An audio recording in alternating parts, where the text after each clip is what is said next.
But I am sure ನಿಮ್ಮ ಬರವಣಿಗೆ ಪ್ರೇರಣೆ ನಿಮ್ಮ ಊರು ಮಲೆನಾಡೆ. ಹಾದಿಗೊಂದು ದಾರಿ ಅಂತ ಹೆಸರನ್ನು ಇಟ್ಕೊಂಡು ಸಂಪೂರ್ಣವಾಗಿ ಬರೆದಿದ್ದೆ. ಇದನ್ನು ಓದಿದವರ ಪ್ರತಿಕ್ರಿಯೆ ಹೇಗಿದೆ ಅಂತ ರೇವಣ ಸಿದ್ಧ ಮತ್ತು ಗಾಯತ್ರಿಯ ನಡುವಿನ ಒಂದು ಪ್ರೀತಿಯನ್ನು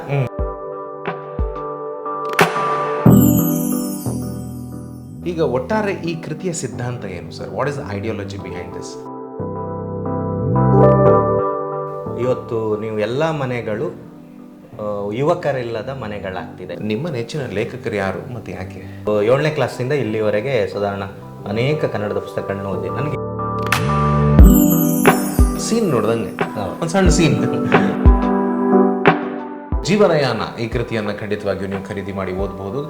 ಮಲೆನಾಡಿನ ಕಥನ ಭಾಳ ಸುಂದರವಾಗಿ ಡಾಕ್ಟರ್ ಸುಬ್ರಹ್ಮಣ್ಯ ಕುಂದೂರು ಅವರು ಈ ಕೃತಿಯ ಮೂಲಕ ನಮ್ಮ ಮುಂದೆ ಬಂದಿದ್ದಾರೆ. ನಮಸ್ಕಾರ ವೀಕ್ಷಕರೇ, ಕಾರ್ಕಳದ ಕ್ರಿಯೇಟಿವ್ ಪುಸ್ತಕ ಮನೆ ಅರ್ಪಿಸುವ ಪುಸ್ತಕದ ಮಾತು ವಿಡಿಯೋ ಸರಣಿಗೆ ನಿಮ್ಮೆಲ್ಲರಿಗೂ ಕೂಡ ಸ್ವಾಗತ. ಇವತ್ತು ನಾವು ಮಾತನಾಡೋದು ಜೀವನಯಾನ ಅನ್ನುವಂತಹ ಮಲೆನಾಡಿನ ಕಥನದ ಕುರಿತಾಗಿ. ಇದರ ಲೇಖಕರು ಸುಬ್ರಹ್ಮಣ್ಯ ಕುಂದೂರು ಅವರು. ಡಾಕ್ಟರ್ ಸುಬ್ರಹ್ಮಣ್ಯ ಕುಂದೂರು ಅವರು ನಮ್ಮನ್ನು ಸೇರ್ಕೊಂಡಿದ್ದಾರೆ. ಸರ್ ನಮಸ್ಕಾರ, ಈ ವಿಡಿಯೋಗೆ ನಿಮಗೆ ಸ್ವಾಗತ. Thank you. First and foremost ನನಗೆ ತುಂಬ ಇಂಟ್ರೆಸ್ಟಿಂಗ್ ಅಂತ ಅನ್ಸೋದು ಏನಂತಂದರೆ ನಿಮ್ಮದಿದು 18ನೇ ಕೃತಿ. ಸೊ ಸರ್, ಈ ಹಿಂದೆ ಕವನಗಳು ಮತ್ತು ಕಥೆಗಳು, ಕಾದಂಬರಿ, ಸ್ಮರಣ ಸಂಚಿಕೆ, ಸಂಶೋಧನೆ, ಸಂಪಾದನೆ ಮತ್ತು ವಿಮರ್ಶೆ ಇತ್ಯಾದಿಗಳನ್ನೆಲ್ಲ ಮಾಡಿ ಈಗ ಈ ಕಾದಂಬರಿ ಮೂಲಕ ನಮ್ಮನ್ನು ತಲುಪ್ತಾ ಇದ್ದಾರೆ. ಇತ್ತೀಚೆಗಷ್ಟೇ ಕ್ರಿಯೇಟಿವ್ ಕಾಲೇಜ್ನಲ್ಲಿ ನಡೆದಂಥ ಒಂದು ದೊಡ್ಡ ಕಾರ್ಯಕ್ರಮದಲ್ಲಿ ಜೋಗಿ ಅವರ ಸಮ್ಮುಖದಲ್ಲಿ ಈ ಕೃತಿ ಬಿಡುಗಡೆ ಆಗಿತ್ತು. So Malenadu it self, the word Malenadu ನಾವು ಕೇಳಿದಾಗಲೇ ನಮ್ಮಲ್ಲಿ ಆಗುವಂಥ ಒಂದು ಸಂಚಲನ ಇದೆಯಲ್ಲ, ಮೋಸ್ಟ್ಲಿ ಅದು ಈ ಕೃತಿ ಓದಿದಾಗ ಆಗುತ್ತೆ. ನಾನು ಪೂರ್ತಿ ಓದಿಲ್ಲ, ಆದರೆ ಮೇಲಿಂದ ಮೇಲೆ ಓದುವಂಥ ಪ್ರಯತ್ನವನ್ನು ಮಾಡಿದ್ದೇನೆ. ಸರ್, ನಿಮ್ಮ ಹತ್ರನೇ ಇದನ್ನು ಕೇಳಬೇಕು. ಬಟ್ ಐ ಆಮ್ ಶ್ಯೂರ್ ನಿಮ್ಮ ಬರವಣಿಗೆ ಪ್ರೇರಣೆ ನಿಮ್ಮ ಊರು ಮಲೆನಾಡೆ. ಎಸ್, ಈ ಕೃತಿ ಬಗ್ಗೆ ನಾನು ಮಾತಾಡಬೇಕು ಅಂತ ಹೇಳಿದರೆ ಒಂದು ಕೆಲವಾರು ವಿಷಯಗಳನ್ನು ನಾನು ಹೇಳಲೇಬೇಕಾದ ಅಗತ್ಯತೆ ಇರುತ್ತೆ. ಇದು ನಾನು ಮೊದಲು ಈ ಕೃತಿಯನ್ನು ಬರವಣಿಗೆ ಮಾಡ್ತಾ ಇದಕ್ಕೆ ಹಾದಿಗೊಂದು ದಾರಿ ಅಂತ ಹೆಸರನ್ನು ಇಟ್ಕೊಂಡು ಸಂಪೂರ್ಣವಾಗಿ ಬರೆದಿದ್ದೆ. ಆ ನಂತರದಲ್ಲಿ ಈ ಕೃತಿಯೊಳಗಡೆ ಮಲೆನಾಡಿನಲ್ಲಿ ನಡೆದ ಒಂದು 10-15 ವರ್ಷಗಳ ಹಿಂದೆ ನಡೆದ ಒಂದು ಸಾಂಸ್ಕೃತಿಕ ಪಲ್ಲಟವನ್ನು ಇಟ್ಕೊಂಡು ಬರೀಬೇಕು ಅಂತ ಹೇಳಿ ಯೋಚನೆ ಮಾಡಿ ಬರ್ಕೊಂಡು ಹೋದದ್ದನ್ನು ನನ್ನ ಸ್ವಾಮೀಜಿ ಆಗಿರುವಂಥ ಡಾಕ್ಟರ್ ಧರ್ಮಪಾಲನಾಥ್ ಸ್ವಾಮೀಜಿಯವರು ಇಡೀ ಪುಸ್ತಕವನ್ನು ಓದಿ ಹಾದಿಗೊಂದು ದಾರಿ ಬೇಡ, ಇದಕ್ಕೆ ಜೀವನಯಾನ ಮಲೆನಾಡಿನ ಕಥನ ಅಂತ ಹೆಸರಿಡಿ ಅಂತ ಹೇಳಿ ಒಂದು ಹೆಸರನ್ನ ಸೂಚಿಸಿ ಮತ್ತೆ ಒಂದು ಆಶೀರ್ವಾದದ ನುಡಿಯನ್ನು ಸಹ ಬರೆದ್ರು. ಆನಂತರದಲ್ಲಿ ಆಶ್ವತ್ರು ಇಡೀ ಕೃತಿಯನ್ನು ಪ್ರಕಟ ಮಾಡುವಂಥ ಪ್ರೀತಿ ತೋರಿ ಒಂದು ಒಳ್ಳೆಯ ಪ್ರೊಡಕ್ಷನ್ ಇರುವ ಕೃತಿ ನಿಮ್ಮ ಮುಂದೆ ಇದೆ, ನಮ್ಮ ಜೊತೆ ಇರುವಂಥ ಪ್ರೀತಿ ಅಂತ ನಾನು ಭಾವಿಸ್ತೇನೆ. ಈ ಇಡೀ ಕೃತಿ ಅನ್ನುವುದು ಜೀವನಯಾನ ಅನ್ನುವಂಥ ನೆಲೆಯೊಳಗೆ ಒಂದು 5 ಚಾಪ್ಟರ್ನ ಇಟ್ಕೊಂಡು ಈ ಕಾದಂಬರಿಯನ್ನು ಹೇಳಿದ್ದೇನೆ. ಮುಖ್ಯವಾಗಿ ಈ 5 ಚಾಪ್ಟರಲ್ಲಿ ಮೊದಲ ಚಾಪ್ಟರ್ ನೆಲಕ್ಕೆ ನಮಿಸುವ ಮುನ್ನ ಅಂತ ಹೇಳಿ ಒಂದು ಚಾಪ್ಟರ್ ಇಟ್ಟಿದ್ದೇನೆ. ಈ ಚಾಪ್ಟರ್ ಒಳಗಡೆ ಮಲೆನಾಡಿನ ಒಳಗಡೆ ಕಾಫಿ ತೋಟಗಳ ಸಮಸ್ಯೆಗಳು ಮತ್ತು ಅದು ಹುಟ್ಟಿಕೊಂಡ ಬಗೆಯನ್ನ ತುಂಬಾ ಅರ್ಥಗರ್ಭಿತವಾಗಿ ಹೇಳಬೇಕು ಅಂತ ನಾನು ಅನಿಸಿದ್ದು. ಯಾಕೆಂದ್ರೆ ನಮ್ಮ ಊರಿನೊಳಗಡೆ ದಟ್ಟವಾದಂಥ ಕಾಫಿ ತೋಟ ನಿಮಗೆ ಸಿಗುವಂಥ ನೆಲೆ ಒಳಗಡೆ ಒಬ್ಬ ಕಾಫಿ ತೋಟವನ್ನು ಇಟ್ಟುಕೊಂಡಂತ ಮಾಲೀಕ ರಾಮೇಗೌಡ ತನ್ನ ತೋಟವನ್ನ ತನ್ನ ತಾತ ಮುತ್ತಾತನ ಕಾಲದಿಂದ ನಡೆಸ್ಕೊಂಡು ಬಂದಿರುವಂಥವರು. ಬರ್ತಾ ಆ ತೋಟ ತನ್ನ ತನವನ್ನ ಕಳೆದುಕೊಳ್ಳುವ ಸ್ಥಿತಿಗೆ ಹೋಗ್ಬಿಡತ್ತೆ. ಅಂದ್ರೆ ಅದರ ಫಸಲು ಆಗಿರ್ಬೋದು, ಅದು ಗಿಡ ಯಾಕೆ ಕಳ್ಕೊಳ್ಳತ್ತೆ ಅಂತ ಹೇಳಿದ್ರೆ, ಯಾವುದೇ ಒಂದು ಗಿಡ ಅಥವಾ ಕೃಷಿ ಅಂತ ಹೇಳಿದ ಕೂಡಲೇ ಅದಕ್ಕೆ ಒಂದು ಕೆಲಸ ಇದೆ, ಅದ್ರ ಜೊತೆ ನಮ್ಗೊಂದು ಮನುಷ್ಯನಿಗೆ ಒಂದು ಒಡನಾಟ ಇದೆ. ಸರಿ, ಅಷ್ಟು ದೊಡ್ಡ ತೋಟವನ್ನ ಅವನಿಗೆ ನಿಭಾಯಿಸ್ಲಿಕ್ಕೆ ಆಳುಗಳಿಲ್ಲದ ಒಂದು ಸಮಸ್ಯೆ ಅನ್ನೋದು ತಲೆದೋರಿ ಬಿಡತ್ತೆ. ರೈಟ್, ತಲೆದೋರಿದಾಗ ಅವನಿಗೆ ವಯಸ್ಸು ಇಳಿಯ ವಯಸ್ಸು 70ರ ವಯಸ್ಸು, ತೋಟವು ಹಾಳಾಗ್ತಾ ಇದೆ. ಕೆಲಸಕ್ಕೆ ಬರುವವರೆಲ್ಲ ಕೆಲಸಕ್ಕಿರುವಂತ ಪುಲಿರಾಮ, ತಡಮೆ ಭಾಸ್ಕರ ಇತ್ಯಾದಿ, ದಾರು, ಪಮ್ಮಕ್ಕ ಇವರೆಲ್ಲರೂ ಸಹ ಅವರದ್ದೇ ಏಜಿನವರಾಗಿದ್ದಾರೆ. ಕೆಲಸಕ್ಕೆ ಬರುವಂತವ್ರು ಸಹ ಅವ್ರು ಯಾರಿಗೂ ಕೆಲಸವನ್ನ ಅತ್ಯಂತ ನಿಗವಾಗಿ ನಿರ್ವಹಿಸ್ಲಿಕ್ಕೂ ಆಗದ ಸ್ಥಿತಿ ಒಳಗಡೆ ಅವನಿಗೆ ಕಾಫಿ ಫಸಲ್ ಬಂದ್ರೆ ಕುಯ್ಲಿಕ್ಕಾಗಲ್ಲ, ಕೃಷಿ ಮಾಡ್ಲಿಕ್ಕಾಗಲ್ಲ, ಹಿರಕ್ಲಿಕ್ಕಾಗಲ್ಲ. ಇಂಥ ಸ್ಥಿತಿ ಒಳಗಡೆ ನಾನು ಹೆಂಗೆ ಈ ತೋಟವನ್ನು ಉಳಿಸ್ಕೊಳ್ಬೇಕು ಅನ್ನುವ ಉಳಿಸುವಿಕೆಯ ನೆಲೆಯ ಒಂದೊಂದು ಜಿಜ್ಞಾಸೆ ಇದೆ. ಅದು ಇಡೀ ಚಾಪ್ಟರ್ ಆ ಜಿಜ್ಞಾಸೆಯನ್ನು ಏನು ಮಾಡುತ್ತೆ, ಚರ್ಚೆ ಮಾಡ್ತಾ ಹೋಗುತ್ತೆ. ಅವನಿಗೆ ನಿದ್ದೆನೇ ಬರುವುದಿಲ್ಲ, ಮಲಗಿದ್ರೆ ಅವನಿಗೆ ಆ ತೋಟದ ನೆನಪು, ಹಾಳಾಯ್ತಲ್ಲ ಅದಕ್ಕೆ ನಾನು ಪರ್ಯಾಯವಾಗಿ ನಾನು ಏನು ಮಾಡಬೇಕು ಅನ್ನುವಂಥ ಯೋಚನೆಯನ್ನೇ ಆ ಒಂದು ಚಾಪ್ಟರ್ ಚರ್ಚೆ ಮಾಡ್ತಾ ಹೋಗುತ್ತೆ. ಆ ಊರು ಯಾರು, ಅವ್ರು ಹೇಗೆ ಅಲ್ಲಿಗೆ ಬಂದರು, ಆ ಮನೆತನ ಹೇಗಿತ್ತು, ಅಲ್ಲಿಯ ಕೆಲಸದ ಆಳುಗಳು ಹೇಗೆ ಕೆಲಸ ಮಾಡ್ತಾ ಇದ್ರು, ಇದನ್ನೆಲ್ಲವನ್ನ ಆ ಚಾಪ್ಟರ್ ಒಳಗಡೆ ನಾನು ಚರ್ಚೆ ಮಾಡ್ತೇನೆ. ನೆಕ್ಸ್ಟ್ ತುಂಬಾ ಇಂಟ್ರೆಸ್ಟಿಂಗ್ ಇದು ದುಡಿಮೆ ಸತ್ತ ದಿನ. ಎಸ್, ಇದು ನನಗೆ ಹೆಂಗೆ ಅಂದರೆ ಹಾಗೆ ನಿಮ್ಗೆ ಹೇಳಿದಾಗೆ ದುಡಿಮೆ ಸತ್ತ ದಿನ ಅಂತ ಹೇಳಿದರೆ, ದುಡಿಮೆ ಅನ್ನುವಂಥದ್ದು ಮನುಷ್ಯನ ಬದುಕಿನ ಒಂದು ಅಂಗ. ಅದು ಅದು ಅದು ಕಲ್ಚರಲ್ಲಿ ಆಗಿರ್ಬೋದು, ಸಾಂಸ್ಕೃತಿಕ ಆಗಿರ್ಬೋದು, ಧಾರ್ಮಿಕ ಎಲ್ಲ ಆಲೋಚನೆ ಕ್ರಮ ನಿಂತಿದ್ದೇ ದುಡಿಮೆಯಿಂದ. ಈ ದುಡಿಮೆ ಸತ್ತ ದಿನದಲ್ಲಿ ನಾನು ಚರ್ಚೆ ಮಾಡೋದೇನು ಅಂದರೆ, ಈಗ ಹಿಂದೆ ಎಲ್ಲ ಈಗ ನಾವು ಟೀಚರ್ಸ್ ಆದರೆ ಅದಕ್ಕೊಂದು ಟ್ರೈನಿಂಗು, ಪಠ್ಯ ಪಾಠ, ಓದು, MA ಆಗಬೇಕು, PH, ಈ ಥರದೊಂದು ಇದೆ, ಒಂದು ಕಾನ್ಸೆಪ್ಟ್ ಇದೆ. ಕೃಷಿಗೆ ಯಾವ ಕಾನ್ಸೆಪ್ಟ್ ಇದೆ, ಯಾವ ಕಾನ್ಸೆಪ್ಟ್ ಇಲ್ಲ ಅಲ್ವಾ? ಇದು ಏನು ಅಂದರೆ ನಮ್ಮ ಒಳಗಡೆ ಅದು ಕೆಲಸ ಮಾಡ್ತಾ ಮಾಡ್ತಾ ಮಾಡ್ತಾ ನೋಡಿಕೊಂಡು ತಂದೆಯಿಂದ ನಾವೆಲ್ಲ ನೋಡ್ಕೊಂಡು ಕಲ್ತಿದ್ದು. ಇದು ಹೇಗೆ ಮಣ್ಣು ಹಾಕೋದು, ಹೇಗೆ ಗಿಡ ನಡೋದು, ಹೇಗೆ ಕಸಿ ಮಾಡೋದು, ಹೇಗೆ ಹಣ್ಣು ಕುಯ್ಯೋದು ಎಲ್ಲ. ಹೌದಾ? ಇದೊಂದು ಸ್ಟ್ರಕ್ಚರಲ್ಲಿ ಇದೆ. ಇದನ್ನು ನಾನು ಅಲ್ಲಿ ಹೆಂಗೆ ಯೋಚನೆ ಮಾಡಿದ್ದೀನಿ ಅಂದರೆ, ಹಿಂದಿನ ಇವರ ರಾಮೇಗೌಡರ ತಂದೆ ಚಂದ್ರೇಗೌಡ ಅನ್ನೋರು ಒಂದು 2 ತಲೆಮಾರಿನ ಹಿಂದಿನವರು, ನಮ್ಗಿಂತ 2 ತಲೆಮಾರಿನ ಹಿಂದಿನವರಾಗಿದ್ದಾಗ ಕೃಷಿ ಮಾಡುವ ತಮ್ಮ ಕೆಲಸದಾಳುಗಳ ಮಕ್ಕಳಿಗೆಲ್ಲರಿಗೂ ಆ ತೋಟದೊಳಗೆ ಅವರು ಚಿಕ್ಕಲ್ಲಿ ಇರುವಾಗನೇ ಪುಟ್ಟ ಬಾ, ಅವನ್ ಬಾ, ಇವನ್ ಬಾ ಅಂತ ಹೇಳಿ ಅವ್ರ ತೋಟಕ್ಕೆ ಹೋಗುವಾಗ ಅವ್ರ ಜೊತೆ ಪ್ರೀತಿ ಬೆಳೆಸ್ಕೊಂಡು ಅವ್ರನ್ನ ತೋಟ ಕರ್ಕೊಂಡು ಹೋಗ್ತಿದ್ರು. ಹಣ್ಣು ಕುಯ್ಯೋ ಟೈಮಲ್ಲಿ ತೋಟ ಕರ್ಕೊಂಡು ಹೋಗೋದು, ಇದು ಅಡಿಕೆ ತೆಗೆಯೋ ಟೈಮಲ್ಲಿ ತೋಟ ಕರ್ಕೊಂಡು ಹೋಗೋದು, ಗದ್ದೆ ಟೈಮಲ್ಲಿ ತೋಟ ಕರ್ಕೊಂಡು ಹೋಗೋದು. ಈ ಕರ್ಕೊಂಡೋಗಿ ಆ ಮಕ್ಕಳ ಹತ್ರ ಏನು ಕೆಲಸ ಮಾಡ್ಲಿಕ್ಕಾಗತ್ತೆ ಅದನ್ನ ಮಾಡಿಸ್ತಾ ಇದ್ರು. ಹೆರ್ಕ್ಸೋದು, ಸಣ್ಣ ಸಣ್ಣ ಕೆಲಸ ಮಾಡಿಸೋದು, ಸೌದೆ ಕಟ್ಸೋದು, ಸೊಪ್ಪು ಹೊರಿಸೋದು, ಹೀಗೆ ಅವರನ್ನೆಲ್ಲ ಮಕ್ಕಳನ್ನೆಲ್ಲ ತೋಟಕ್ಕೆ ಕರ್ಸ್ಕೊಂಡು ಹೋಗ್ಬಿಟ್ಟು ಅವ್ರಿಗೆ ಆ ಕೆಲಸವನ್ನು ಕಲಿಸುವ ಕೆಲಸವನ್ನು ಮಾಡ್ತಿದ್ರು. ಅವ್ರು ದೊಡ್ಡವರಾದ ಕೂಡಲೇ ತಕ್ಷಣ ಆ ಕೆಲಸಕ್ಕೆ ಅವರು ಒಗ್ಗಿಕೊಳ್ಳುವ ಮನಸ್ಥಿತಿ ಅವರಿಗೆ ಉಂಟಾಗ್ತಿತ್ತು. ಸಂಸ್ಕಾರನೂ ಸಿಗ್ತಾ ಇತ್ತು, ಕೆಲಸನೂ ಸಿಗ್ತಾ ಇತ್ತು, ಜೀವನ ಅಂದ್ರೆ ಏನು ಅಂತ ಅವ್ರು ಹೇಳಿಕೊಡ್ತಾ ಇದ್ರು. ಇದು ಒಂದು ತಲೆಮಾರಲ್ಲಿ ಇತ್ತು. ಯಾವಾಗ ಈ ರೀತಿಯ ಲಿಂಕ್ ಅನ್ನೋದು ತಪ್ಪಿ ಹೋಯ್ತು, ಬರ್ತಾ ಬರ್ತಾ ಈ ತೋಟದ ಯಜಮಾನನಿಗೆ ಈ ತರದ ಮನಸ್ಥಿತಿಗಳು ತಪ್ಪಿ ಹೋಗ್ಬಿಡ್ತು. ತಪ್ಪಿ ಹೋದಾಗ ಇವರ ಕಾಲಮಾನ, ರಾಮೇಗೌಡರ ಕಾಲಮಾನದೊಳಗಡೆ ಅವರು ತನ್ನ ಮುಂದಿನ ಪೀಳಿಗೆ ಮಕ್ಕಳನ್ನು ಆ ರೀತಿ ಬೆಳೆಸ್ಕೊಳ್ಳಿಕ್ಕೆ ಅವ್ರನ್ನ ಹೋಗ್ಲಿಲ್ಲ. ಆಗ ಇವರೆಲ್ಲ ಏನಾದ್ರು ಅಂದ್ರೆ ತೋಟ ಇದೆಲ್ಲ ಯಾರು ಅವ್ರ ಹತ್ರ ಮಾತಾಡೋರಿಲ್ಲ, ನಮ್ಗೊಂದು ಸ್ಟ್ಯಾಂಡರ್ಡ್ ಅನ್ನೋದು ಉಟ್ಕೊಳ್ತು, ನಮ್ಮದೇ ಆದಂಥ ಬದುಕು ಅನ್ನೋದು ಬೇರೆ ಆಯಿತು, ನಗರಗಳು ಹುಟ್ಕೊಂಡು ಎಲ್ಲ ದುಡಿಮೆ ಮಾಡುವ ಮಕ್ಕಳೆಲ್ಲರೂ ಓದು ಬರಹ ನಗರ ಮತ್ತೊಂದು ಕಡೆ ಹೋದಾಗ ಅವ್ರ ತೋಟದ ಕಡೆ ಯಾರು ಯೋಚನೆನೇ ಮಾಡಲಿಲ್ಲ. ಹೀಗಾಗಿ ಏನಾಯ್ತು ಅಂದ್ರೆ ದುಡಿಮೆ ತಕ್ಷಣ ನಮ್ಮ ಮಲೆನಾಡು ಭಾಗದಲ್ಲಿ ಸತ್ತೋಗ್ಬಿಡ್ತು ಅನ್ನೋದನ್ನ ಈ ಚಾಪ್ಟರ್ ಅಲ್ಲಿ ಚರ್ಚೆ ಮಾಡಿದೆ. ನಾನು ನೇರವಾಗಿ ಈಗ 3-4 ಬಗ್ಗೆ ಬಯಲುನಾಡಿನಿಂದ ಮಲೆನಾಡಿನವರೆಗೆ, ಮಲೆನಾಡಿನೆಡೆಗೆ ಅಂತ ಒಂದು ಚಾಪ್ಟರ್ ಇದೆ. ಬಟ್ ನಂಗೆ ಅದಕ್ಕಿಂತ ನೆಕ್ಸ್ಟ್ ಚಾಪ್ಟರ್, ನೀ ಹಿಂಗ ನೋಡಬೇಡ ನನ್ನ, ಇದೇನು ಪ್ರೇಮನ? ಹೌದು ಹೌದು, ನಿಜವಾಗಿ ಕಾದಂಬರಿ ಒಳಗಡೆ ಒಂದು ಬಯಲು ಸೀಮೆಯಲ್ಲಿ ಒಂದು ಪ್ರೀತಿ ನಡೆಯುತ್ತೆ ಅಂತ, ರೇವಣ ಸಿದ್ಧ ಮತ್ತು ಗಾಯತ್ರಿಯ ನಡುವಿನ ಒಂದು ಪ್ರೀತಿಯನ್ನ ಈ ಚಾಪ್ಟರ್ ಅಲ್ಲಿ ಸಂಪೂರ್ಣವಾಗಿ ಚರ್ಚೆ ಮಾಡ್ತಾ ಹೋಗುತ್ತೆ. ಅವನು ಮಲೆನಾಡಿಗೆ ಹಿಂದಿನ ಚಾಪ್ಟರ್ನೊಳಗಡೆ ಬಯಲುಸೀಮೆಯಿಂದ ಮಲೆನಾಡಿಗೆ ಅಂತ ಹೇಳುವ ಅಧ್ಯಾಯದೊಳಗಡೆ ಯಾವಾಗ ಈ ಮಲೆನಾಡಿನಲ್ಲಿ ಕಾಫಿ ತೋಟದಲ್ಲಿ ದುಡಿಲಿಕ್ಕೆ ಜನ ಇಲ್ಲ ಆಯ್ತೋ ಆಗ 2 ರೀತಿಯ ಸಮಸ್ಯೆಗಳು ಉಂಟಾಗುತ್ತೆ. ಒಂದು, ಕಾಫಿ ಹಣ್ಣಿನ ಟೈಮ್ನಲ್ಲಿ ಆ ಹಣ್ಣನ್ನು ಬಿಡಿಸಿ ತರುವಂಥವ್ರಿಗೆ ಜನ ಇಲ್ಲ. 2ನೇದು, ಆ ಹಣ್ಣು ಬಿಡಿಸಿದ ನಂತರ ಗಿಡಕ್ಕೆ ಇಷ್ಟೇ ಹೈಟ್ ಹೋಗ್ಬೇಕು ಅನ್ನೋದು ಒಂದು ಸಿದ್ಧಾಂತ ಇದೆ. ಅದನ್ನ ಕಟ್ ಮಾಡಬೇಕು, ಕಸಿ ಮಾಡ್ಬೇಕಲ್ಲ. ಅದು ಇಲ್ಲದಿದ್ರೆ ಮರ ಮೇಲೆ ಆಕಾಶಕ್ಕೆ ಬೆಳೆದು ಬಿಡುತ್ತೆ, ಅದು ತಮ್ಮತನವನ್ನು ಕಳ್ಕೊಂಡ್ಬಿಡುತ್ತೆ. ಈ ಸಂದರ್ಭದೊಳಗಡೆ ಈ ಬಯಲು ಸೀಮೆಯಿಂದ ಅಂದ್ರೆ ಬಾಗಲಕೋಟೆ, ಬಾದಾಮಿ, ಐಹೊಳೆ, ಹೊಸಪೇಟೆ, ಬಳ್ಳಾರಿ ಈ ಭಾಗದಿಂದ ಜನರೆಲ್ಲರೂ ನಮ್ಮ ಮಲೆನಾಡುಗಳಿಗೆ ವಲಸೆ ಬಂದರು ಕೆಲಸಕ್ಕಾಗಿ ಮಾತ್ರ. ಕೆಲವು ತಿಂಗಳು ಮಳೆಗಾಲದವರೆಗೆ ಅವರು ಮಳೆ ಹಿಡಿಯುವಾಗ ಊರಿಗೆ ಹೋಗ್ತಿದ್ರು, ಮಳೆ ಬಿಟ್ಟಾಗ ನಮ್ಮಲ್ಲಿ ಕೆಲಸಕ್ಕೆ ಬರ್ತಿದ್ರು. ಹೀಗೆ ಕೆಲಸಕ್ಕೆ ಬಂದವನಲ್ಲಿ ರೇವಣ ಸಿದ್ಧ ಸಹ ಒಬ್ಬ ಹಂಪಿ ಹೊಸಪೇಟೆ ಭಾಗದಿಂದ ಅವನು ಇಲ್ಲಿಗೆ ಬರ್ತಾನೆ. ಬಂದ ನಂತರ ಅವನ ಕಥನವನ್ನ ಹೇಳಲಿಕ್ಕೆ ನಾನು ಟ್ರೈ ಮಾಡಿದಾಗ ಅವನ ಊರು ಹೇಗಿತ್ತು, ಆ ಬಯಲ್ನಾಡು.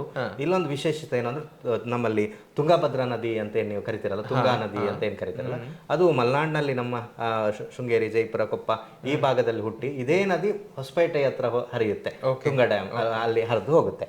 ಅವನು ಅದೇ ನದಿಯ ದಡದಲ್ಲಿ ಇದ್ದಂತ ಅಲ್ಲಿ ರೇವಣ ಸಿದ್ಧ ಇಲ್ಲಿಗೆ ಅವನೇನ್ ಮಾಡ್ತಾನೆ, ಕೆಲ್ಸಕ್ಕೆ ಬರ್ತಾನೆ. ಬಂದಾಗ ಅವನ ಹಿಂದಿನ ಕಥೆಯನ್ನ ಹೇಳುವಾಗ, ಅವನು ಪ್ರೀತಿಸಿ ಮದುವೆ ಆದ ಘಟನೆಯನ್ನು ಹೇಳುವಾಗ, ನೀ ಹಿಂಗ ನೋಡಬೇಡ ನನ್ನ ಅನ್ನುವ ಒಂದು ಚಾಪ್ಟರ್ ಅಲ್ಲಿ ಅವನು ಪ್ರೀತಿ ಮಾಡಿ ಮದುವೆ ಆಗಿ ಬರ್ತಾನೆ ಅನ್ನುವ ಘಟನೆಗಳನ್ನ ಹೇಳಲಿಕ್ಕೆ ಬಳಸಿದೆ. Right, okay. ಕೊನೆ ಚಾಪ್ಟರ್ ಕಲ್ಲು ಕರಗುವ ಸಮಯ. ಓಕೆ, ಇದು ಒಟ್ಟಾರೆ ಇದನ್ನ ಹೀಗೆ ನಾನು ಮೇಲಿಂದ ಮೇಲೆ ಕಣ್ಣಾಯಿಸಿದಾಗ ಇದರಲ್ಲಿ ಬರುವಂತ ಪ್ರತಿಯೊಂದು ಕ್ಯಾರೆಕ್ಟರ್ನ ಹೆಸರುಗಳು ಬಹಳ ಇಂಟ್ರೆಸ್ಟಿಂಗ್ ಆಗಿದೆ. ಮಲೆನಾಡಿನಲ್ಲೇ ಹೆಚ್ಚಾಗಿ ನಾವು ಕೇಳ್ಪಡುವಂತಹ ಹೆಸರುಗಳು ಸರ್, ಅದೆಲ್ಲವೂ ಕೂಡ ಇದೆ. ಇದನ್ನ ಹೊರತುಪಡಿಸಿ before we move on to the next, ನಾನು ಖಂಡಿತ ಕೇಳಬೇಕು, ಇದೀಗ ಬಿಡುಗಡೆಯಾಗಿ ಹೆಚ್ಚು ಕಡಿಮೆ 1 ತಿಂಗಳಾಗಿದೆ ಅಲ್ವಾ? ಇದನ್ನು ಓದಿದವರ ಪ್ರತಿಕ್ರಿಯೆ ಹೇಗಿದೆ? ಮುಖ್ಯವಾಗಿ ಕೃತಿಯನ್ನು ಕನ್ನಡದ ಅನೇಕರು ಓದಿದ್ದಾರೆ. ನನ್ನ ವಿದ್ಯಾರ್ಥಿ ಮಿತ್ರರು, ನನ್ನ ಉಪನ್ಯಾಸಕ ಮಿತ್ರರು, ನನ್ನ ಪ್ರಸಿದ್ಧ ಕಥೆಗಾರ ಅಮರೇಶ್ ನುಗ್ರೋಣಿ, ಕೆಲವು ವಿಮರ್ಶಕರು, ಕೆಲವು ಗೆಳೆಯರು, ಬೇರೆ ಬೇರೆ ಭಾಗದ ಗೆಳೆಯರೆಲ್ಲ ಓದಿದ್ದಾರೆ. ಎಲ್ಲರೂ ಓದಿದಾಗ ಅವರು ಹೇಳೋದು ಒಂದು, ಭಾಷೆಯ ಬಗೆಗೆ ಹೆಚ್ಚು ಜನ ಪ್ರೀತಿಯ ಮಾತುಗಳನ್ನ ಆಡಿದ್ದಾರೆ. ಎರಡನೇದು, ಮಲೆನಾಡಿನ ಕಥನವನ್ನ ಹೇಳುವ ಒಂದು ಕಥನ ಕ್ರಮ ಇದೆಯಲ್ಲ, ಆ ಕ್ರಮ ಬಗೆಗೆ ಒಳ್ಳೆಯ ಮಾತುಗಳನ್ನ ಆಡಿದ್ದಾರೆ. ಇದು ಎರಡನೇ ವಿಶೇಷತೆ ಅಂತ. ಮೂರನೇದು, ಇಂಥ ಸಮಸ್ಯೆಗಳನ್ನ ಆಯ್ದುಕೊಂಡು ಹೇಳುವ ಬಗ್ಗೆ ಚೆನ್ನಾಗಿದೆ ಅಂತ ಹೇಳಿದ್ದಾರೆ. ಮತ್ತೆ ಕೆಲವೊಂದು ಸಿದ್ಧಾಂತಗಳನ್ನ ಅಲ್ಲಲ್ಲಿ ಹೇಳಲಿಕ್ಕೆ ಬಳಸಿದ ತತ್ವಗಳ ಬಗೆಗೂ ಕೆಲವರು ಒಳ್ಳೆಯ ಅಭಿಪ್ರಾಯವನ್ನು ಪಟ್ಟಿದ್ದಾರೆ. ಬಟ್ ಓದುಗರು ಈ ಪುಸ್ತಕಕ್ಕೆ ತುಂಬಾ ಜನ ಸಿಕ್ಕಿದ್ದಾರೆ ಮತ್ತು ಓದ್ತಿದ್ದಾರೆ, ಮತ್ತು ಹೆಚ್ಚು ಜನರಿಗೆ ನಿಮ್ಮ ಪುಸ್ತಕ ಮನೆ ತಲುಪಿಸಿದೆ ಅನ್ನೋ ಪ್ರೀತಿ ನನಗಿದೆ. 3 ರಿಂದ 4 ವಿಶೇಷತೆಗಳು ಗೊತ್ತಾಯಿತು. ಈಗ ಒಟ್ಟಾರೆ ಈ ಕೃತಿಯ ಸಿದ್ಧಾಂತ ಏನು sir? What is ideology behind this? Ideology ಅಂತ ಈ ಕೃತಿ ಚರ್ಚೆ ಮಾಡೋದೇ ಏನು, ಮಲೆನಾಡಿನಲ್ಲಿ ಇವತ್ತು ನೀವು ಎಲ್ಲ ಮನೆಗಳು ಯುವಕರಿಲ್ಲದ ಮನೆಗಳಾಗ್ತಿದೆ. ಎಲ್ಲ ಬೆಂಗಳೂರು ಸೇರಿದ್ದಾರೆ. ನಮ್ಮ ಮಲೆನಾಡು ಅನ್ನುವಂಥದ್ದು ಏನು, ಕಾಫಿ ಗದ್ದೆ, ಅಡಿಕೆ ತೋಟಗಳ ಒಂದು ವ್ಯವಸ್ಥೆ ಒಳಗಡೆ ಅದರದ್ದೇ ಆದಂತ ಸಂಸ್ಕೃತಿಯನ್ನು ಇಟ್ಕೊಂಡು ಇರುವಂತದ್ದು. ಈಗ ಕಳೆದ ಇತ್ತೀಚಿನ 10-20 ವರ್ಷಗಳ ಸಂದರ್ಭದೊಳಗೆ ಮನೇಲಿ ಯಾರಿದ್ದಾರೆ ಅಂದ್ರೆ ಅಪ್ಪ ಅಮ್ಮ ಮುದುಕರು ಮಾತ್ರ ಇದ್ದಾರೆ, ಬೇರೆ ಯಾರು ಇಲ್ಲ. ಎಲ್ಲರೂ ಹೊರಗೆ ಹೋಗ್ಬಿಟ್ಟಿದ್ದಾರೆ. ಈಗ ಹೊರಗೆ ಹೋದಾಗ ಅವರ ಮನೆ, ಅವರ ಬದುಕು, ಅವರ ತೋಟ ಏನೇನು ಇತ್ತು, ಅದಕ್ಕೊಂದು ಜೀವಂತಿಕೆ ಇತ್ತು, ಅದೆಲ್ಲವೂ ಸತ್ತು ಹೋಗ್ತಾ ಇದೆ. ಆ ಜೀವಂತಿಕೆಯನ್ನ ತರುವ ಕಡೆಗೆ ನಾವು ಯೋಚನೆ ಮಾಡಬೇಕು ಅನ್ನುವಂಥದ್ದೇ ಈ ಲೇಖನ, ಈ ಕಾದಂಬರಿ ಚರ್ಚೆ ಮಾಡ್ತಾ ಹೋಗುತ್ತೆ. ಸಣ್ಣ ಸಣ್ಣ ಸನ್ನಿವೇಶಗಳನ್ನು, ಈಗ ನೋಡಿ, ಅಲ್ಲಿ ಪಮ್ಮಕ್ಕ ಅಂತ ಒಂದು ಪಾತ್ರ ಬಂತು. ಅವಳು ಊರಿನಲ್ಲಿ ನಾಟಿ ವೈದ್ಯೆ. ಇಡೀ ಅವಳು ಎಂತ ರೋಗ ಇದ್ದು ಅವಳು ಬೇರೆ ಬೇರೆ ರೀತಿಯಲ್ಲಿ ಔಷಧಿ ಕೊಡ್ತಿದ್ಲು. ಆದ್ರೆ ಅಲ್ಲಿ ಚರ್ಚೆ ಆಗೋದೇನಂದ್ರೆ, ಈಗ ನಾಟಿ ಔಷಧಿ ಯಾರಿಗೆ ಕೊಟ್ಟರು ಹಣ ತಗೊಳ್ಳೋದು, ಅದೊಂದು ಸರ್ವಿಸ್ ಅಂತ ಹೇಳಿ ಅವಳು ಬದುಕು ಮಾಡ್ತಾ ಹೋಗೋದು. ಅದೊಂದು ಅದು ನೆಲದ ಗುಣ, ಆ ಅಂತರದ ನೆಲದ ಗುಣ ಇತ್ತು ಅಂತ. ಮತ್ತೆ ದುಡಿಮೆ ಮಾಡೋರು, ಬುಟ್ಟಿ ಹೆಣಿಯವರಾಗಿರ್ಬೋದು, ಬೇರೆ ಬೇರೆ ಕಸುಬುಗಳನ್ನ ಮಾಡೋರಾಗಿರ್ಬೋದು, ಇವರೆಲ್ಲ ಒಬ್ರಿಗೊಬ್ರು ಏನು ಅಟ್ಯಾಚ್ ಆಗಿ ಬದುಕ್ತಾ ಇದ್ದಂತ ವ್ಯವಸ್ಥೆ ಅನ್ನೋದು ಹಾಳಾಗ್ತಿದೆಯಲ್ಲ. ಯಾವುದೋ ಒಂದು ಹೊಸ ಸಂಸ್ಕೃತಿ ನಮ್ ಜೊತೆ ಬಂದು ಸೇರ್ದಿ, ಮತ್ತೆ ಅದು ಸಹ ಈಗ ಬಯಲುಸೀಮೆಯಿಂದ ನಮ್ಮಲ್ಲಿ ಬಂದ್ರು ಅಂತ ಹೇಳಿದ್ರು, ಅವರು ಇಲ್ಲಿ ಪರ್ಮನೆಂಟ್ ಆಗಿ ನೆಲೆ ಊರ್ಲಿಕ್ಕೆ ಆಗೋದೇ ಇಲ್ಲ. ಸಂಪೂರ್ಣವಾಗಿ ಒಂದು ಸಂಸ್ಕೃತಿ ಅನ್ನೋದು ಡೆಮಾಲಿಷ್ ಆಗುವ ಒಂದು ಆತಂಕವನ್ನ ಈ ಕಾದಂಬರಿ ಚರ್ಚೆ ಮಾಡ್ತಾ ಹೋಗುತ್ತೆ. ರೈಟ್, ಆಲ್ಮೋಸ್ಟ್ ನಾವೀಗ ಈ ವಿಡಿಯೋದ ಕೊನೆಯ ಹಂತಕ್ಕೆ ತಲುಪಿದ್ದೇವೆ. ಸರ್, ಜೀವನಯಾನದ ಬಗ್ಗೆ ಗೊತ್ತಾಯಿತು, ಇದರ ಸಿದ್ಧಾಂತದ ಬಗ್ಗೆ ಗೊತ್ತಾಯಿತು, ವಿಶೇಷತೆ ಬಗ್ಗೆ ಗೊತ್ತಾಯಿತು, ಮತ್ತು ಓದಿರುವವರ ಪ್ರತಿಕ್ರಿಯೆ ಏನಂತನೂ ಗೊತ್ತಾಯಿತು. ಈಗ ಡಾಕ್ಟರ್ ಸುಬ್ರಹ್ಮಣ್ಯ ಕುಂದೂರ್ ಅವರು ಆದಿಚುಂಚನಗಿರಿ ಕಾಲೇಜ್ನಲ್ಲಿ, ಮಂಗಳೂರಿನ ಕಾವೂರಿನಲ್ಲಿರುವಂಥ ಆದಿಚುಂಚನಗಿರಿ ಕಾಲೇಜ್ನಲ್ಲಿ ಸುಮಾರು 1,500 ವಿದ್ಯಾರ್ಥಿಗಳು ಓದ್ತಾ ಇರುವಂಥ ಕಾಲೇಜ್ನಲ್ಲಿ ಅವರು ಪ್ರಾಂಶುಪಾಲರು. ಸೊ ಹಾಗಾಗಿ ಈ ಆ್ಯಂಗಲ್ನಲ್ಲಿ ನಾನು ನಿಮ್ಗೊಂದು 2 ಪ್ರಶ್ನೆ ಕೇಳಲೇಬೇಕು ಸರ್. ಸೊ ಈಗಿನ ನಮ್ಮ ಥರದ youngsters social media trending, social ಮೀಡಿಯಾದ ಹಿಂದೆ ಮತ್ತು ಪಾಲಿಟಿಕ್ಸ್, ರಾಜಕಾರಣದ ಹಿಂದೆ ಹೋಗ್ತಾ ಇರುವಂಥ ಈ ಹೊತ್ತಿನಲ್ಲಿ ನೀವು ಇಂಥ ಮನಸ್ಸುಗಳಿಗೆ, ಇಂಥ ವಿದ್ಯಾರ್ಥಿಗಳಿಗೆ ಸಾಹಿತ್ಯದ ಒಲವು ಯಾಕೆ ನಿಮಗೆ ಬೇಕು, ಅದು ನಿಮಗೆ ಬದುಕು ತೋರಿಸುತ್ತೆ ಅಂತ ಯಾವ ಕಾರಣಕ್ಕೆ ಹೇಳ್ತೀರಿ? ಇದು ತುಂಬ ಒಳ್ಳೆಯ ಪ್ರಶ್ನೆ, ಮತ್ತೆ ಎರಡನೇದು ನಮಗೆಲ್ಲ ಬೇಕಾಗದ ಪ್ರಶ್ನೆ ಅಂತ ನಾನು ಹೇಳ್ತೇನೆ. ನೀವು ಹಿಂದೆ ಎಲ್ಲ ನಾವು ಓದುವಾಗ ಒಂದು ಮೋರಲ್ ಅನ್ನುವಂಥ ಒಂದು ಮೋರಲ್ ಆಫ್ ದ ಸ್ಟೋರಿ ಇರ್ತಿತ್ತು. ಎರಡನೇದೊಂದು ನೈತಿಕ ಮೌಲ್ಯ ಅಂತ ಒಂದು ಪಿರಿಯಡೇ ಇರ್ತಿತ್ತು. ಹೌದೌದು. ಮನೆಯಲ್ಲಿ ಸಂಸ್ಕಾರ ಹೇಳ್ಕೊಡ್ಲಿಲ್ಲ ಅಂತ ಒಂದು ಪದ ಇರ್ತಿತ್ತು. ಹೌದು. ಇವೆಲ್ಲವೂ ಸಹ ಇವತ್ತು ಯಾವುದೂ ಇಲ್ಲ. ಯಾಕೆಂದ್ರೆ ನಿಮ್ಗೆ ಹೋಗಿತ್ತು, ಒಬ್ಬ ತಂದೆಗೆ ಒಬ್ಬ ಮಗ ಹೇಗೆ ಮಾತಾಡಿಸ್ಬೇಕು, ಹೇಗೆ ವರ್ತಿಸ್ಬೇಕು ಅನ್ನೋವಂಥದ್ದು ಅವನಿಗೆ ಗೊತ್ತಿಲ್ಲ. ಶಿಕ್ಷಕನ ಜೊತೆ ಹೇಗೆ ವರ್ತಿಸ್ಬೇಕು ಅನ್ನೋದು ಗೊತ್ತಿಲ್ಲ. ಯಾರ ಜೊತೆ ಹೇಗೆ ಮಾತಾಡಬೇಕು, ಹೇಗೆ ಬೆರಿಬೇಕು ಅನ್ನೋದೇ ಇವತ್ತಿನ ಸಮುದಾಯಕ್ಕೆ ಗೊತ್ತಿರದ ಸ್ಥಿತಿಯಲ್ಲಿರುವಾಗ ನಾವು ಇಂಥ ಕಥನಗಳನ್ನು ಕಟ್ಟುವ ನೆಲೆಯೊಳಗೆ ಅವ್ರಿಗೆ ಆ ಒಂದು ಸ್ಪರ್ಶವನ್ನು ಕೊಡಲಿಕ್ಕೆ ಅಗತ್ಯ ಅಂತ ನಾನು ಭಾವಿಸ್ತೇನೆ. ಹಾಗೆ ನಮ್ಮಲ್ಲಿರುವಂಥ ಕಲ್ಚರನ್ನು, ಅಂದರೆ ಏನು, ಉತ್ತಮವಾದ ಮೌಲ್ಯಗಳ ಅನ್ನ ಹೇಳಲಿಕ್ಕೆ ಹೇಗೆ ಹೇಳ್ಬೋದು, ಹೇಗೆ ಬಿದ್ದೋಗ್ತಿದೆ, ನಾವು ಎಲ್ಲಿ ಕಳ್ಕೊತಿದೀವಿ ಅದನ್ನ ಮತ್ತೆ ಕಟ್ಟಲಿಕ್ಕೆ ನಾವು ಏನು ಟ್ರೈ ಮಾಡ್ಬೋದು, ಇಂಥದ್ದನ್ನು ಈ ಕಥನಗಳಲ್ಲಿ ಹೇಳಿದ್ರೆ ಅದು ಅವರನ್ನು ಓದಿಸಿದ್ರೆ ಒಂದು ಓದುವ ಒಂದು ಗುಣ ಇರುತ್ತೆ, ಅದು ನಮ್ಮೊಳಗೆ ಒಂದು ಸೃಜನಶೀಲತೆಯನ್ನು ಹುಟ್ಟಾಕತ್ತೆ. ನಿಮ್ಮ ಕಾಲೇಜಲ್ಲಿ ಜೋರಾಗಿ ನಡೀತಾ ಇರ್ಬೋದು ಈ ಚಟುವಟಿಕೆ? ನಡೀದೆ ಸರ್, ಲೈಬ್ರರಿ ಇದೆ, ಮತ್ತೆ ನಮ್ಮ ಸ್ವಾಮೀಜಿ ಸಹ ತುಂಬಾ ಓದುವ ಬರೆಯುವ ಆಸಕ್ತಿ ಇರುವಂಥವ್ರು. ಹಾಗಾಗಿ ಎಲ್ಲ ಮಕ್ಕಳು ಒಂದಷ್ಟು ಯೋಚನೆ ಮಾಡ್ತಾರೆ, ನಾವು ಆ ರೀತಿಯಲ್ಲೇ ಯೋಚನೆ ಮಾಡ್ತೇವೆ. ಒಂದು ಚಟುವಟಿಕೆ ಇರುತ್ತೆ, ಮತ್ತೆ ಒಂದಷ್ಟು ನಾವು ಏನನ್ನೊಂದು ಸಂಪಾದಿಸ್ತೇವೆ, ಓದು ಬರಹ, ಮತ್ತು ಅದೊಂದು ಬದುಕನ್ನ ಹೇಳುವ ವಿಧಾನ, ಬೇರೆ ಏನಿಲ್ಲ. ಲಿಟ್ರೇಚರ್ ಅಂತ ಹೇಳಿದ್ರೆ ಏನೋ ಏನೋ ನಮ್ಮ ಬದುಕನ್ನು ನಾವು ಹೇಗೆ ಬದುಕಬೇಕು, ಹೇಗೆ ಇರಬೇಕು ಅಂತ ಹೇಳುವ ಒಂದು ಐಡಿಯಾಲಜಿ ಅಷ್ಟೇ. ಅದನ್ನ ನಾವು ಕಲ್ತ್ಕೊಂಡ್ರೆ ನಾವು ಏನನ್ನು ಬೇಕಾದ್ರೂ ಸಾಧಿಸ್ಬೋದು ಅನ್ನೋದು ನನ್ನ ಆಲೋಚನೆ.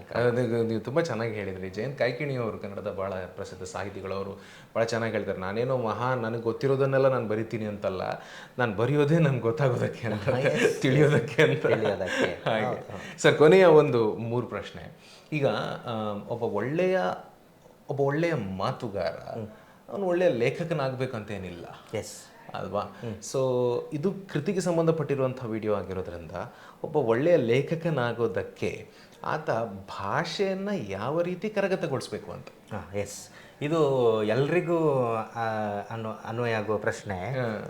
ನೀವು ಹೇಳಿದ ಮೊದಲದ್ದು ಮಾತುಗಾರ ಬರಹಗಾರ, 2 ಒಬ್ರೊಬ್ರಿಗೆ ಅದೊಂದೊಂದು ವರ ಥರ. ಚಂದ ಮಾತಾಡ್ತೀವಿ, ಈಗ ನಾನು ತುಂಬಾ ಚೆನ್ನಾಗಿ ಮಾತಾಡ್ತೀನಿ, ಅಷ್ಟೇ ಪ್ರಮಾಣದಲ್ಲಿ ನಾನು ಬರಿತೀನಿ, ನನ್ಗೆ 2 ಸಿದ್ಧಿಸಿದೆ.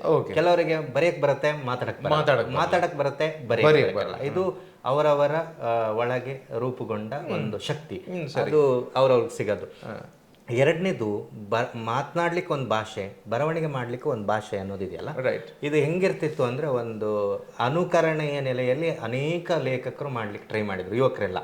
ಉದಾಹರಣೆಗೆ ರವಿ ಬೆಳಗೆರೆ ಹಾಯ್ ಬೆಂಗಳೂರು ಅಥವಾ ಅವರ ಎಲ್ಲ ಸೀರೀಸ್ಗಳು ಬರಹ ಬಂದಾಗ ರವಿ ಬೆಳಗೆರೆಯ ಭಾಷೆಯನ್ನಂತೆ ನಾವು ಬರೆದ್ರೆ ನಮ್ಮನ್ನು ಜನ ಮೆತ್ತಾರೆ ಅಂತ ಹೇಳಿ ಅದೇ ರೀತಿಯ ಭಾಷೆ ಫಾಲೋ ಮಾಡ್ಲಿಕ್ಕೆ ಹೋಗುವಂತ ಒಂದು ಭಾಗ. ಆದ್ರೆ ಭಾಷೆ ಅನ್ನುವಂಥದ್ದು ಅಷ್ಟು ಸುಲಭಕ್ಕೆ ಇನ್ನೊಬ್ಬರನ್ನು ಫಾಲೋ ಮಾಡಿದ್ರೆ ಅದು ಹೆಚ್ಚು ದಿನ ಉಳಿಯುವುದಿಲ್ಲ, ಮತ್ತು ಅದು ನಿಮ್ಗೆ ಇಷ್ಟನೂ ಆಗಲ್ಲ, ನನ್ನ ಭಾಷೆ ಅಂತ ಇಷ್ಟನೂ ಆಗಲ್ಲ.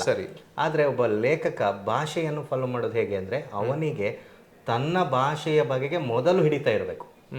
ನನ್ನ ಕನ್ನಡ ನಂದು ಮದರ್ ಟಂಗ್ ಆದ್ರೆ ಅಥವಾ ತುಳು ನನ್ನ ಮಾತೃಭಾಷೆ ಆದ್ರೆ ಆ ಭಾಷೆ ನಂದು ಭಾಷೆಯೇ ಆಗಿರ್ಬೇಕು, ನಾನೇ ಮಾತಾಡೋದು, ನಂದು ಊರಿಂದು, ನನ್ನ ಪರಿಸರದ್ದು, ನನ್ನ ಸಂಸ್ಕೃತಿಯ ಭಾಷೆ ಆಗಿರುತ್ತೆ. ಅದೇ ಭಾಷೆಯಲ್ಲಿ ನನ್ನ ಬರವಣಿಗೆಯನ್ನು ಬರೀಲಿಕ್ಕೆ ನನಗೆ ಶಕ್ತಿ ಇರಬೇಕು. ಅದು ಇವತ್ತು ಬಂದಿದ್ದಲ್ಲ, ನಾನು ಹೇಳಿದ್ದಲ್ಲ, ನಾನು ಒಂದು 7-8ನೇ ಕ್ಲಾಸಲ್ಲಿ ಬರೀಲಿಕ್ಕೆ ಸ್ಟಾರ್ಟ್ ಮಾಡಿದೆ, ಕವಿತೆ ಸಣ್ಣ ಪುಟ್ಟದೆಲ್ಲ. ನಾನು PhD ಬಂದು ಅಂದ್ರೆ ನನಗೆ ಸುಮಾರು ಒಂದು 18-20 ವರ್ಷ ವಯಸ್ಸಾಗುವವರೆಗೂ ನನಗೆ ನನ್ನದೇ ಆದಂತ ಭಾಷೆ ನನಗೆ ಬಂದಿರಲಿಲ್ಲ. ಆದ್ರೆ ಯಾವಾಗ ನನಗೆ ಒಂದು 20-22 ವರ್ಷ ನಾನು ಬರೆದೆ, ಒಂದು 10 ಪುಸ್ತಕಗಳನ್ನು ಬರೆದ ಮೇಲೆ ನನಗೆ ನನ್ನದೇ ಭಾಷೆ ಅನ್ನೋದು ನನಗೆ ಸಿಕ್ತು. ಈಗ ನಾನು ಏನೇ ಬರೆದ್ರು ನನಗೆ ನಂದು ಅಂತ ನನ್ನದೇ ಅಲ್ಲ, ಏನೇ ಇದ್ರು ಬರಿತಾ ಹೋಗ್ತೀನಿ, ಅದು ನನ್ನದೇ ಭಾಷೆ ಆಗಿರುತ್ತೆ. ಅದು ನನ್ನೊಳಗೆ ಬರುವ ಒಂದು ಭಾವನಾತ್ಮಕ ನೆಲೆ, ಅದು ಎಲ್ಲಿಂದನೂ ಎರವಲು ತೆಗಿಲಿಕ್ಕೆ ಸಾಧ್ಯ ಆಗಲ್ಲ, ಇನ್ನೊಬ್ಬರನ್ನು ಕಾಪಿ ಮಾಡ್ಲಿಕ್ಕೂ ಸಾಧ್ಯ ಆಗಲ್ಲ. ಅದು ನನ್ನೊಳಗೆ ಜೀವಂತವಾಗಿ ಬರ್ತಾ ಬರ್ತಾ ಬರ್ತಾ ಹೋಗುತ್ತೆ, ಅದು ಹಾಗೇ ಇರುತ್ತೆ. ಆದ್ರೆ ಇನ್ನೊಂದೇನು ಅಂದ್ರೆ ಕಥನ ಭಾಷೆಗೂ ವಿಮರ್ಶೆಯ ಭಾಷೆಗೂ ವ್ಯತ್ಯಾಸ ಇರುತ್ತೆ. ಅದು ಸಹ ನನ್ನೊಳಗೆ ಸೃಜನೆ ಆಗ್ತಾ ಹೋಗೋದು. ನಾನು ವಿಮರ್ಶೆ ಬರೆದ್ರೆ ಅದ್ರ ಭಾಷೆಯೇ ಬೇರೆ ಇರುತ್ತೆ, ಕತೆ ಬರೆದ್ರೆ ಅದರ ಭಾಷೆಯೇ ಬೇರೆ ಇರುತ್ತೆ. ಹೌದು. ಸೊ ಎಲ್ಲ ಡಿಫ್ರೆಂಟ್ ಆ್ಯಂಗಲ್ಸ್, ಡಿಫ್ರೆಂಟ್ ಪ್ರಾಸ್ಪೆಕ್ಟ್ಸ್ ಒಂದೊಂದು ಕೂಡ. ಬಟ್ ಎನಿವೆ ಅದೆಲ್ಲವೂ ಕೂಡ ಸಿದ್ಧಿಸೋದು ಗಾಡ್ ಗಿಫ್ಟ್ ಅಂತಲೂ ಹೇಳ್ಬಹುದು ಏನೋ. ಬಿಕಾಸ್ ಅದಕ್ಕೆ ನಾನು ಆರಂಭದಲ್ಲಿ ಹೇಳಿದೆ, ಒಬ್ಬ ಒಳ್ಳೆ ಮಾತುಗಾರ ಒಬ್ಬ ಒಳ್ಳೆ ಲೇಖಕನಾಗಬೇಕಾಗಿಲ್ಲ, ಒಬ್ಬ ಒಳ್ಳೆ ಲೇಖಕ ಒಬ್ಬ ಒಳ್ಳೆ ಮಾತುಗಾರನಾಗಬೇಕು ಅಂತೇನಿಲ್ಲ, ಕೆಲವರು 2 ಆಗಿರ್ತಾರೆ. ಎನಿವೆ ಸರ್, ಕೊನೆಯ ಒಂದು 2 ಪ್ರಶ್ನೆಗಳು ಕ್ವಿಕ್ಕಾಗಿ. ನಿಮ್ಮ ನೆಚ್ಚಿನ ಲೇಖಕರು ಯಾರು ಮತ್ತು ಯಾಕೆ? ಅಲ್ಲ, ನೀವು ಇಷ್ಟು ಬರಿಬೇಕಾದ್ರೆ ಅಷ್ಟು ಓದಿರ್ಬೇಕು. ಹೌದು. ಕನ್ನಡದಲ್ಲಿ ನಾನು ತುಂಬ ಓದ್ತೇನೆ. ಚಿಕ್ಕದಿಂದನೂ ನನಗೆ ಮನೆ ಹತ್ರ ಒಬ್ರು ಶ್ರೀವತ್ಸ ಅಂತ ಇದ್ರು, ಅವ್ರ ಮನೆ ಲೈಬ್ರರಿ ಇತ್ತು. ನಾನೊಂದು 7ನೇ ಕ್ಲಾಸಿಂದ ಇಲ್ಲಿವರೆಗೆ ಸಾಧಾರಣ ಅನೇಕ ಕನ್ನಡದ ಪುಸ್ತಕಗಳನ್ನ ಓದಿ. ನನಗೆ ಇಷ್ಟ ಆಗಿದ್ದು ಕುವೆಂಪು, ತೇಜಸ್ವಿ ಅವರನ್ನ. ಮತ್ತೆ ಕುವೆಂಪು ತೇಜಸ್ವಿಯ ಬರಹ ಅವರು ಹೇಳುವ, ನನಗೆ ನೀವು ಎಲ್ರಿಗೂ ಹೇಳೋದು, ಅಕ್ಷರವನ್ನು ಕಲೀಲಿಕ್ಕೆ ಫುಲ್ ಸ್ಟಾಪು, ಕೊಮ, ಅಲ್ಪ ವಿರಾಮ ಏನೇನೇನು ನಾವು ಹಾಕ್ತೀವಿ, ಒಂದು ವಾಕ್ಯ ರಚನೆ ಮಾಡ್ತೀವಿ, ಅವರೆಲ್ಲರೂ ಕುವೆಂಪುವನ್ನ ಒಮ್ಮೆ ಓದ್ಬಿಟ್ರೆ ನಾವೆಲ್ಲರೂ ಅದಕ್ಕೆ ಸಿದ್ಧರಾಗ್ಬಿಡ್ತೀವಿ. ಅಷ್ಟು ಆಲೋಚನೆ ಕೊಡುವಂಥ ಪುಸ್ತಕ ಕುವೆಂಪುವಿನ ಮದುಮಗಳಾಗಿರ್ಬೋದು, ಹೆಗ್ಗಡತಿ ಆಗಿರ್ಬೋದು, ಈ ಥರದ ಅವರೆಲ್ಲ ಪುಸ್ತಕ ತೇಜಸ್ವಿಯ ಪುಸ್ತಕಗಳು. ಅದನ್ನು ಬಿಟ್ಟರೆ ನಾನು ಓದಿದ್ದು ಅಂದರೆ ನಾನು PhD ಮಾಡಿದ್ದು ಕನ್ನಡ ಕಥನಗಳ ಬಗ್ಗೆ, ಮೊದಲ ತಲೆಮಾರಿನ ಕಥನಗಳ ಬಗ್ಗೆ ನನ್ನ PhD ಮಾಡಿದ್ದು. ಹಾಗೆ ನಾನೊಂದು 300-400 ಕಥೆಗಳನ್ನು ಕನ್ನಡದಲ್ಲಿ ಮೊದಲು 1901ರಿಂದ 1947ರ ಒಳಗೆ ರಚನೆಯಾದ ಕಥೆಗಳನ್ನು ಓದಿದ್ದೇನೆ. ಫೈನ್. ಹಾಗಾಗಿ ಈ ಎಲ್ಲ ಮಾಸ್ತಿಯಿಂದ ಹಿಡಿದು ಕಾರಂತರಿಂದ ಹಿಡಿದು ಇವರೆಲ್ಲರೂ ಬರವಣಿಗೆಯ ಒಂದು ಸಿದ್ಧಾಂತ ಇದೆಯಲ್ಲ, ಅಮರೇಶ್ ನುಗ್ರೋಣಿ ಆಗಿ ಎಲ್ಲರೂ ಆಗಿರ್ಬೋದು, ಆ ಸಿದ್ಧಾಂತ ನನ್ನ ತಲೆಯೊಳಗಿದೆ. ಅದನ್ನು ನಾನು ನನ್ನ ಕಾಲಮಾನದೊಳಗಡೆ ನಡೆಯುವ ಸ್ಥಿತ್ಯಂತರಗಳಿವೆ, ಬದಲಾವಣೆಗಳಿವೆ, ಇವುಗಳನ್ನು ಹೇಗೆ ಹೇಳಬೇಕು, ಹೇಗೆ ನೋಡಬೇಕು ಅನ್ನೋದು ನನಗೆ ಎಚ್ಚರವನ್ನು ಕೊಡುತ್ತೆ. ಇವೆಲ್ಲ ಕಾವ್ಯ, ಕತೆ, ಇವುಗಳೆಲ್ಲ ಇದನ್ನು ನಾನು ಗಟ್ಟಿಯಾಗಿ ಹಿಡ್ಕೊಂಡಿದ್ದೇನೆ. ಓಕೆ. ಸೊ ಹಾಗಾದರೆ nothing but Kuvempu and Tejaswi ಆಗಲಿ. ಸರ್, ಕೊನೆಯಲ್ಲಿ ನಿಮ್ಮದೇ ಒಂದು ಕಥೆ ಅಥವಾ ಕಾದಂಬರಿ ಅಥವಾ ಕವಿತೆಯ ಒಂದು 4 ಸಾಲು ತಕ್ಷಣಕ್ಕೆ ನಿಮಗೆ ನೆನಪಾಗುವಂಥದ್ದು, ಅದನ್ನು ನಮ್ಮ ವೀಕ್ಷಕರಿಗೆ ನೀವು ಪ್ರಸ್ತುತಪಡಿಸ್ಬೋದಾ? ಈ ಕಾದಂಬರಿ ಒಳಗಡೆ ದುಡಿಮೆ ಸತ್ತ ದಿನ ಅಂತ ನಾನು ಮಾತಾಡಿದೆ ಅಲ್ಲ, ಅದರಲ್ಲಿ ಒಂದು ಭಾಗದಲ್ಲಿ ಒಂದು 4 ಸಾಲು ಕಥೆಯ ಸಾಲು ನೆನಪಾಗುತ್ತೆ. ನೀನು ಹೇಳೋದು ಸತ್ಯವೇ, ಹಾಕಿದ ಅಂಗಿ ಬಟ್ಟೆ ಧೂಳು ಪಡೆಯಬಾರದು. 9 ಗಂಟೆಗೆ ಬಂದು ತೋಟಕ್ಕೆ ಕಾಲು ಮೆಟ್ಟಿ, ಕತ್ತಿ ಮಸೆದು ಸೊಂಟಕ್ಕೆ ತಾಟು ಗೀಟು ಕಟ್ಟಿ, ಒಡ್ಯಾಣ ಸಿಕ್ಕಿಸಿ, ತಲೆಗೆ ತಲೆಬಟ್ಟೆಯನ್ನು ಕಟ್ಟಿ ಬಿಚ್ಚಿ ಕೊನೆಗೆ ಆ ಬಟ್ಟೆಗೆ ಬೇಜಾರು ಆಗಬೇಕು. ಆಮೇಲೆ 1 ಗಂಟೆ ಮೆಲ್ಲಗೆ ದುಡಿದು ಉಸ್ ಅಂತ ಕೂತು ನೀರು ಎಂಬುದನ್ನು ಗಂಟಲಿಗೆ ತುಂಬಿಸಿ, ಅದು ಹಂಗೆ ಇದು ಹಿಂಗೆ ಅಂತ ಹೆವಣೆ ಹೇಳಿಕೊಂಡು ಬೀಡಿಯನ್ನು ಕಿಸೆಯಿಂದ ಕಿತ್ತು ತುಟಿಗೆ ನೆಟ್ಟು ಕಡ್ಡಿ ಗೀರಿ ಬೆಂಕಿ ಕಡ್ಡಿಯಲ್ಲಿ ನಿಗಿಯಾಗಿ ನಿಂತ ಮೇಲೆ ಬೀಡಿಯ ಮುಸುಡಿಗೆ ಕೊಟ್ಟು ಬೀಡಿಯ ಹೊಗೆಯನ್ನು ಉಸಿರಿದಂತೆ ತಾನು ದಮ್ಮಿನ ಮೇಲೆ ದಮ್ಮು ತೆಗೆದು ಕೊನೆಗೆ ಕೆಮ್ಮಿ ಕ್ಯಾಕರಿಸಿ ಉಗಿದು ಮತ್ತೆ ಗಂಟೆಯೊಮ್ಮೆ ನೋಡಿಕೊಂಡು ದುಡಿಮೆಗೆ ಹಚ್ಚಿ ಹಾ ಹೂ ಅನ್ನುವಾಗ ಹೊತ್ತು ನಡುವಿಗೆ ಬಂದಂತಿತ್ತು. ಹೀಗೆ ನಮ್ಮದು ದುಡಿಮೆ ಇದೆ ಅಂತ ಹೇಳುವ ಕೆಲವು ಸಾಲುಗಳು. ಒಳ್ಳೆ ಒಂದು 4-5 ಸಾಲುಗಳಲ್ಲೇ ಒಂದು ಸೀನ್ ನೋಡ್ದಂಗೆ ಆಯ್ತು. ಒಂದು ಸಣ್ಣ ಸೀನ್, ಬೀಡಿಯನ್ನು ತೆಗೆಯೋದು, ಇಡೋದು, ಕಟ್ಟೋದು. ಎನಿವೆ ಸರ್, ತುಂಬ ಖುಷಿ ಆಯಿತು. ಜೀವನಯಾನ ಈ ಕೃತಿಯನ್ನು ಖಂಡಿತವಾಗಿಯೂ ನೀವು ಖರೀದಿ ಮಾಡಿ ಓದಬಹುದು. ಮಲೆನಾಡಿನ ಕಥನ ಭಾಳ ಸುಂದರವಾಗಿ ಡಾಕ್ಟರ್ ಸುಬ್ರಹ್ಮಣ್ಯ ಕುಂದೂರು ಅವರು ಈ ಕೃತಿಯ ಮೂಲಕ ನಮ್ಮ ಮುಂದೆ ಬಂದಿದ್ದಾರೆ. ಕ್ರಿಯೇಟಿವ್ ಪುಸ್ತಕ ಮನೆ ಉಡುಪಿ ಜಿಲ್ಲೆಯ ಕಾರ್ಕಳದಲ್ಲಿದೆ ಮತ್ತು ದಕ್ಷಿಣ ಕನ್ನಡ ಜಿಲ್ಲೆಯ ಮೂಡುಬಿದ್ರೆಯಲ್ಲಿದೆ. ನೀವು ದೂರದ ಊರಿನವರು ಅಂತಾದರೆ ಆನ್ಲೈನ್ ಮೂಲಕ ಈ ಕೃತಿಯನ್ನು ನೀವು ಖರೀದಿ ಮಾಡಬಹುದು. ಇನ್ನೂ ಹೆಚ್ಚಿನ ಈ ಥರದ ವೀಡಿಯೋಸ್ಗೆ ಖಂಡಿತವಾಗಿಯೂ ನೀವು ನಮ್ಮ ಈ ಯೂಟ್ಯೂಬ್ ಚಾನಲ್ ಕ್ರಿಯೇಟಿವ್ ಪುಸ್ತಕ ಮನೆಯನ್ನು ಈ ತಕ್ಷಣ ಸಬ್ಸ್ಕ್ರೈಬ್ ಮಾಡಿ. ಮತ್ತು ಈ ಪುಸ್ತಕ ಇದ್ರ ಬಗ್ಗೆ ಡಿಸ್ಕ್ರಿಪ್ಷನಲ್ಲಿ ಹೆಚ್ಚಿನ ಮಾಹಿತಿ ಇದೆ, ಮತ್ತು ಸರ್ ಅವರ ದೂರವಾಣಿ ಸಂಖ್ಯೆ ಕೂಡ ಅಲ್ಲೇ ಇರುತ್ತೆ. ನಿಮ್ಮ ಅಭಿಪ್ರಾಯ ಅನಿಸಿಕೆಗಳನ್ನು ಕಾಮೆಂಟ್ ಮೂಲಕ ಮತ್ತು ವೈಯಕ್ತಿಕವಾಗಿ ನೀವು ಅವರಿಗೆ ಹೇಳಿದರೆ ಇನ್ನಷ್ಟು ಖುಷಿ ಅವರು ಪಡ್ತಾರೆ. ನಮಸ್ಕಾರ ಸರ್.